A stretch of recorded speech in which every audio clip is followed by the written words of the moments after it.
Are you lost in the house? Lost in the house. What's Batman, Michael Keaton, and Kim Basinger got to do with this? I'll tell you. But first, this video might not be for you.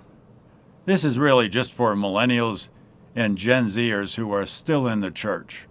Well, or possibly not still in the church, but maybe you grew up in a Christian home. My question to you is this: are you lost in the house? In the 1989 Batman movie, Michael Keaton played Bruce Wayne, Batman, and Kim Basinger played the part of Vicky Vale.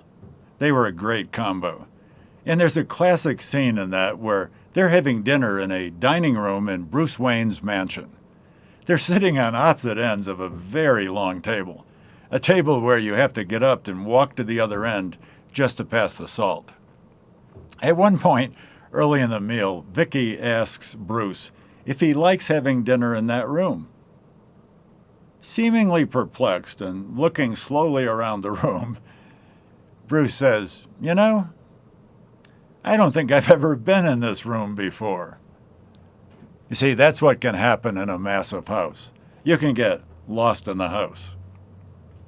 Or just imagine waking up years ago as a guest in the Biltmore Estate in Asheville, North Carolina. You should Google it. It's fascinating.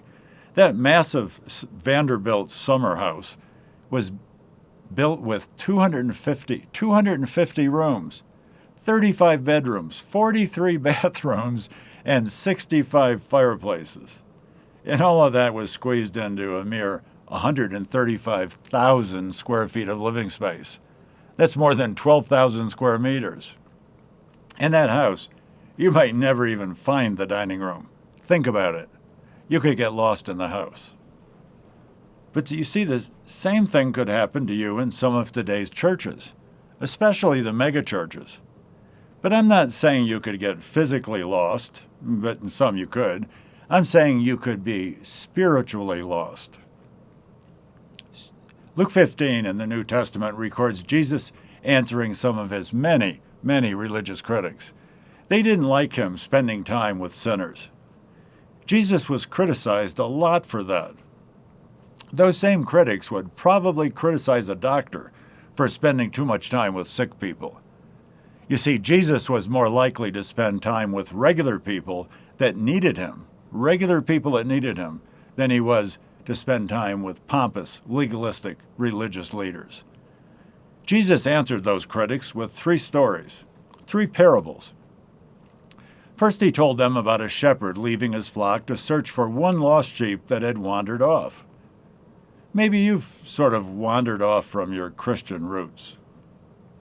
His third story was about a lost son who chose to leave and ended up in a mess. Well, maybe that's you. It could be. But in spite of the son's sin, when he came to his senses and came home, his father welcomed him back. Actually, Dad threw a party when he came home. But the second story from Luke 15 is the one prompting this question. It's about a woman who had 10 coins, and one was lost somewhere in the house. That could be you, spiritually lost in your Christian family or spiritually lost in your church. I understand how that can happen. Think about this. If your mother couldn't get to the hospital on the day you were born for your delivery, and you were born in the garage on her way to the car, that doesn't make you a car. In the same way, being born into a Christian family doesn't mean you're truly Christian. And it's easy, particularly in a big church, to get caught up in the programs, the entertainment, the enthusiasm, by what I would call the tyranny of the herd. And you could end up thinking that you're Christian just because you show up. But it doesn't work that way. You could be lost in the house. Back to Luke 15. The woman in that story, in that parable, lit a lamp, swept the floor, and kept searching until she found the lost coin. She wouldn't quit until she found it. Jesus is that same way.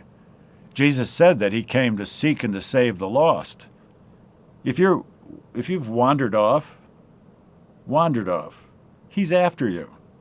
If you've chosen to leave, he's after you. And even if you're lost in the house, he's on the hunt. He's sweeping the house. This video could be part of that for you. Maybe for you, this video is his broom. Paul wrote a serious warning to the people in the church in Corinth. This is what he wrote. Test yourselves to see if you are in the faith. That's 2 Corinthians 13:5. You should test yourself because you could think you're in the faith when you really aren't. You might believe you believe, but not really believe. Scary thought, isn't it? Paul's words are a sobering challenge to all of us today, all of us that are in a Christian family or in a church. Are you just along for the ride? Are you in the house, but not really in the family? Are you really just a visitor? Are you truly Christian on God's terms? Not on your terms, on His. Don't be spiritually lost in the house. Be sure that you are in the faith. Visit 911god.org to test yourself to see if you are actually in the faith.